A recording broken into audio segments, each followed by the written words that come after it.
What's up everybody, welcome to the Content Craze. My name is Lissa and today we're going to do another analytics deep dive. We're going to go into the analytics and find out what's going on with two of my videos. One of my videos has a really high audience retention rate. In fact, the highest retention rate that I have received to date. However, one of my other videos has the lowest audience retention rate I have received. So we're going to go in and take a look at this and find out why that is. So when you go into your engagement tab, you'll see your watch time hours right here and your average view duration tab over here. If you click on see more down here at the bottom, you will be able to see all of your videos down here and your average view duration on your videos. You'll be able to see the number of views you've had, your watch time hours, your average view duration, and so forth. And so this is also a really great way to compare how all of your videos are doing, and this is what I did yesterday. So when I looked at this, I noticed that my video on how to get more views on YouTube right now has an average view duration of 1 minute and 42 seconds, which really isn't that great. Now granted, that video was only 4.5 minutes long, but it is still not a very good average view duration. But if I go down to the YouTube analytics you need to pay attention to as a small YouTuber, that video has a 4.5 minute audience retention rate on an 8 minute and 45 second video. That is huge. That is a 50%, 52% audience retention rate.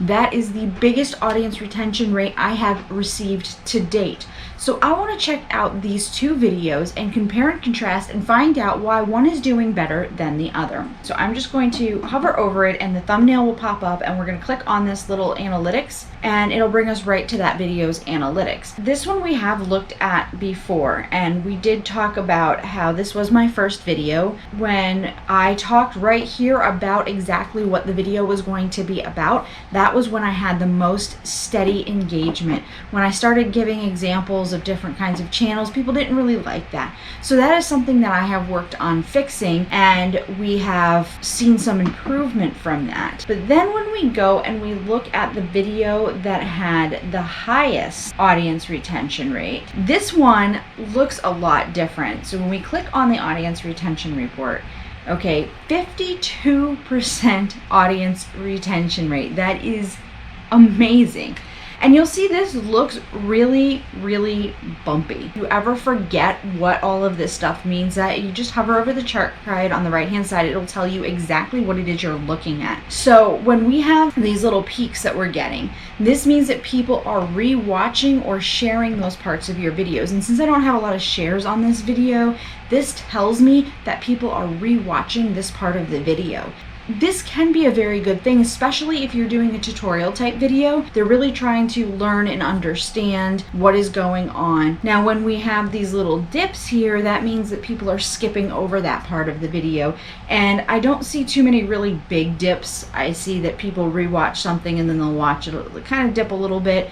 We're not really getting any sudden drops, which means that viewers are leaving, so that's good. Actually quite happy with this. So the audience retention on this is actually kind of unique. I haven't really seen anything like this before, but I've also never had an audience retention rate this high before. And one of the things that I've noticed is working really well for my videos is when I jump back and forth.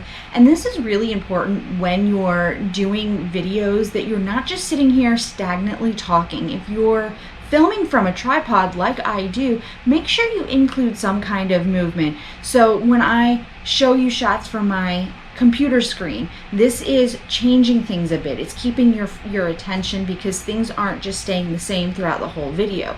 If I'm talking to you like this, I may zoom the camera in and out occasionally where it is appropriate, just to keep some sort of movement and keep you engaged. And also talking to your audience like they're sitting there right next to you is really important. You don't want to talk at your audience like they're not there. You want to talk to them like they're sitting right next to you, getting that one-on-one tutorial. One of the biggest things that I've noticed, whether you are doing a tutorial type video or a vlog type video, is really engage with your audience. And that doesn't just mean in the comment section and on social media, although that is really huge. You want to engage with them when you're talking to them on the camera, like I'm doing right now. I am looking directly at the camera, making eye contact, and speaking to you as if you were sitting right here in my living room with me. This is super important because this makes a viewer feel like the video was made especially for them, and it's going to keep them engaged longer. You also want to make sure that if you are telling people about how to do something, don't just tell them, show them, which is why I show you guys my analytics instead of just telling you, you need to do this to improve your audience retention rate. I show you exactly what it is that I'm looking at, where I'm getting my information from, and what I'm going to do with that information. The other important thing is plan your videos out. I plan my videos out every single day. I do my keyword research, I come up with my titles, I come up with my descriptions, and I make my thumbnails. And then I sit down and I figure out what it is that I want to go over with you guys so that I am not sitting here rambling for hours and hours on end about every little thing. I know exactly what points I want to make for you guys so that the video I'm giving you is concise and to the point. These are my biggest tips for making an engaging video that will keep people watching longer regardless of your niche. Alright you guys, that's it for today's video. I really truly hope you found it helpful, and if you did, please give the video a like and consider subscribing to the channel, and I will see you guys next time.